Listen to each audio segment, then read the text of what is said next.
Welcome to the deep dive. You sent us this really captivating personal story, and we're going to explore its most compelling parts, the twists and turns, together. Consider this your personalized look into a pretty fascinating situation. Exactly. We want to go beyond just, what happened and really dig into the dynamics, what we can learn from this unique experience you shared. Right. So let's jump in. The narrative focuses on Mila.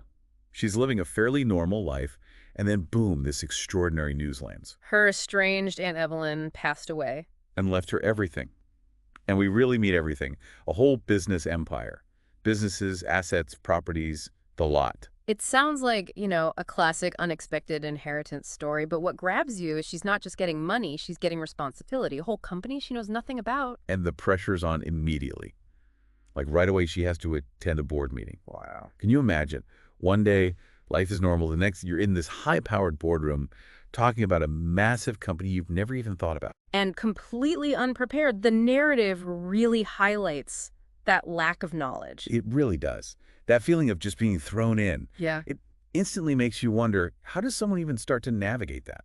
Especially with no prior experience in that world. Okay, so let's talk about that first board meeting. Mm-hmm. Mila shows up, and the contrast is immediate. She's in, like jeans and a sweater. And everyone else is in sharp business suits. Totally.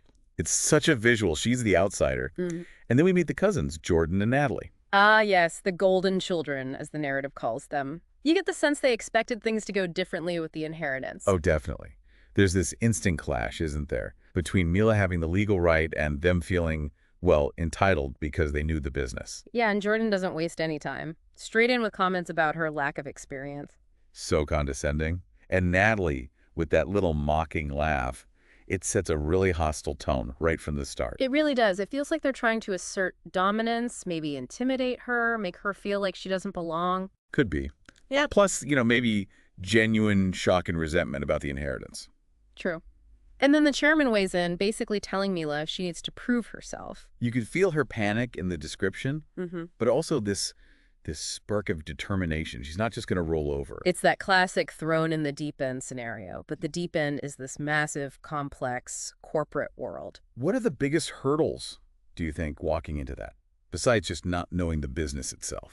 Well, there's the whole unspoken language, isn't there? The power dynamics, who's who, what are the hidden agendas, all that stuff you only learn by being in it. Which she absolutely wasn't. Nope.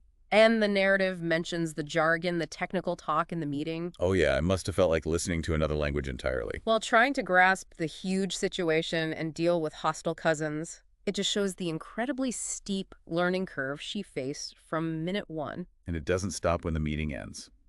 Jordan and Natalie corner her afterwards. Right, with that threat. This is our world. It really draws the battle lines, doesn't it? This isn't just about money. It's a fight for control. Her, the surprise heir, versus the cousins who thought it was theirs. So what comes next is what the narrative calls a trial by fire. Yeah, she's just buried in paperwork, meetings, financial reports, she says, felt like gibberish. You get a real sense of the sheer volume she had to absorb. It makes you wonder about Aunt Evelyn, though. How so? Well, what did she see in Mila? To choose someone with apparently no business background for this kind of responsibility, it suggests Evelyn saw some other quality there. That's a really interesting point. Maybe resilience or integrity? Perhaps. Meanwhile, Jordan and Natalie are always there, constantly trying to undermine her. It sounds like a really tough environment. Definitely not supportive. And then she gets this email. Emergency strategy meeting. Ooh, that always sounds ominous in a corporate setting. Right. You can feel Mila's anxiety jump off the page. Right. Why does emergency carry so much weight? It usually means something's gone wrong, or a massive, urgent decision is needed. It bypasses normal procedures. For Mila, still trying to learn the ropes, it must have been terrifying. So the meeting is packed. Board, investors, top execs, and Jordan and Natalie are there looking pretty pleased with themselves. Smug, yeah. And then the chairman drops the bomb. They're thinking about getting a new CEO because Mila's too inexperienced. Wow. So the doubts are serious, and they're putting it out there officially. That puts her in a really tight spot. It's basically questioning her right to lead in practice. And Jordan goes right for it, tells her straight up, "You're not cut out for this." And Natalie backs him up. This feels like a crucial moment for Mila. It does. Because up to now, she's been reacting, right? Trying to keep up. But here, facing the real threat of being pushed out, Mm. she finds her voice. She declares she's going to learn, she's going to honor her aunt's trust. It's a shift. She's fighting back now. And there's that little detail, a faint nod from one board member. Just a tiny sign that maybe not everyone's against her. A glimmer of hope. But then Natalie hits her with that really nasty line. Calling her a maid in this house of suits. Yeah. What's the point of that? Just pure personal attack. I think so. To demean her, make her feel small, reinforce that she doesn't fit in their world. Pure intimidation. But Mila stands tall, doesn't let it get to her, and then the chairman offers a compromise. The trial period. As CEO. Okay, so it's a test. A chance for her to prove herself, but also an out for the board if it doesn't work. It balances the inheritance, the legal fact, with the practical reality of running the company. Exactly. It's a crucial opportunity for her, though. And the narrative calls this trial a whirlwind. Nonstop meetings, calls, decisions. She's clearly working incredibly hard, trying to learn everything. Which must have been exhausting. But then she makes a mistake, a big one apparently, in financial projections during a board meeting. Ouch. That's serious. Financial projections are, well, they're key. They show where the company's heading. Investors look at them, strategy depends on them. Yeah, a major error there raises big questions about whether you really understand the business's finances. But here's the interesting part, her reaction. She doesn't hide it, doesn't make excuses. She owns it. Completely. Yeah. Admits the mistake publicly, says she'll fix it, and the narrative suggests this actually helps her with the board. They see her differently. That makes sense. Honesty, accountability, that can go a long way, especially when everyone's watching you. Shows maturity, maybe makes her seem less like someone just handed a company. Yeah, more responsible. But of course, Jordan and Natalie are still there. Still chipping away, trying to undermine her. Right. But then a potential ally emerges. Charlotte. Aunt Evelyn's trusted confidant. A senior exec. Okay. Having someone like that on your side in a new, tough environment can be invaluable. Like a guide. Exactly. Someone who knows the landscape, the politics, can give you advice, maybe vouch for you. A lifeline, really. And Charlotte provides a crucial warning. She tells Mila that Jordan and Natalie are cooking something up for the next board meeting. What is it? A significant restructuring. Uh-oh. That sounds like a big move. Restructuring can mean anything from shifting departments around to selling off entire parts of the company. Charlotte seems to think it's a power play by the cousins. A way to break up the company, maybe. Consolidate their own control. Or weaken Mila's position, yeah. Frame it as necessary business, but really use it to undermine her authority. This sounds like the next major battleground. It is.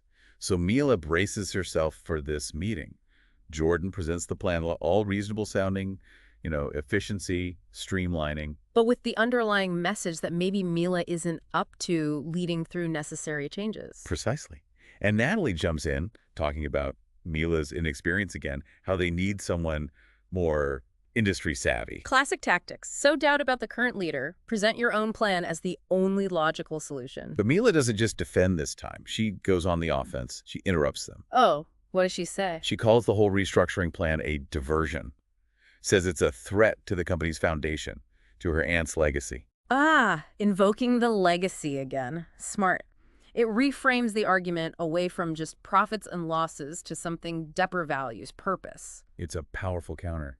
Jordan tries to brush it off like, legacy's nice, but this is business. Of course he does. But Mila holds firm, and the chairman calls for a break. Leaves everything hanging. That break is interesting. Gives everyone time to think, maybe do some corridor lobbying, shifts the momentum. Definitely adds to the tension. Yeah. So they come back. Jordan offers a revised plan, bit of a backtrack, just consolidating some underperforming bits. Still pushing, but less drastically. But then Natalie throws in a new curveball. Proposes creating a COO position. Chief Operating Officer. Okay, that sounds like a direct challenge to Mila. How so? Well, the COO usually handles day-to-day operations. If you put a COO in place under a CEO, the board sees as inexperienced. It could be a way to box the CEO in, take away their operational control. Right, I see. Sideliner, effectively. Potentially, yeah. But how does Mila respond? She argues back strongly. Talks about the company's history, innovation, integrity. Says that's more important than just chasing trends or restructuring for its own sake. So she's sticking to her guns, defending the core values. And then Jordan pushes it, calls for a vote on leadership. Wow. This is it then, the moment of truth. Exactly. It forces the board to choose. Mila's vision, her connection to the legacy, versus their lingering doubts, and the cousin's alternative. Must have been incredibly tense. The description makes it sound nail-biting, Right. but the majority votes for Mila to stay as CEO. She wins. She wins. It's called a fragile victory, but still a victory. The chairman congratulates her. And the cousins. Jordan is furious, storms out. Natalie gives Mila this look. Pure venom. So the conflict isn't really over, even though she won the vote. Doesn't sound like it. Mila feels, thrilled, but also totally drained. But importantly, she's starting to get real support from employees now. Ah, that's significant. People inside the company have seen her fight, her dedication. That ground-level support is crucial for any leader. And Charlotte's still there, supporting her, but also warning her, yeah, this fight isn't finished. Keeps that tension bubbling. Right. So what happens next? Is there another twist? There is an unexpected email from a trusted family friend, someone who is also a close advisor to Aunt Evelyn. Oh, interesting. What do they want? An urgent private meeting. This sounds like it could shed some light on Aunt Evelyn's thinking. Exactly. And it does. In the meeting, this friend reveals that Aunt Evelyn specifically wanted Mila to lead. She saw something in her, What was it? potential, Mm. character, resilience maybe. The inheritance wasn't just about the assets. It was about trusting Mila, the person. That confirms what we suspected earlier. Evelyn wasn't just making a random choice. She saw qualities beyond just, a business degree. It suggests a different kind of wisdom in Evelyn's decision. And the friend advises Mila to keep building alliances, find people loyal to her vision. Good advice. It seems to give Mila this renewed sense of purpose, clarity about why she's there. The narrative then wraps up fairly quickly. How does it end? It mentions the company doing well under her leadership later on, even getting some grudging respect from the board. Including the cousins. It implies maybe even Jordan and Natalie learned something, though perhaps doesn't spell out a full reconciliation. More like a grudging acceptance. Mila's looking forward confidently, ready to lead and honor that legacy. It's a really compelling journey. From complete outsider to, well, the accepted leader. Absolutely. So, thinking about the whole story, what are the main takeaways for you? For me, it's definitely about those unexpected chances life throws at you. And the sheer difficulty of stepping into something totally new, especially when people are actively working against you, her resilience is incredible. Definitely. It also shows that sometimes character and determination can be just as important, maybe more important, than experience on paper. Yeah, Mila's integrity and her willingness to learn, to fight for her Anne's vision, that's what ultimately won people over, it seems. Despite being completely unprepared initially, despite the attacks, she found her way. She earned her place and honored that trust her aunt placed in her. It's quite inspiring, really. It really makes you think, doesn't it? Yeah. What unexpected challenges have you faced? And what did you find out about yourself? What capabilities emerged when you were pushed like that? Or maybe look at it this way. Could a situation that seems overwhelming right now actually be some kind of hidden opportunity, a chance to step into something you never thought possible? Powerful questions to ponder. Thanks for exploring this deep dive with us today. We hope Mila's story gave you some valuable food for thought.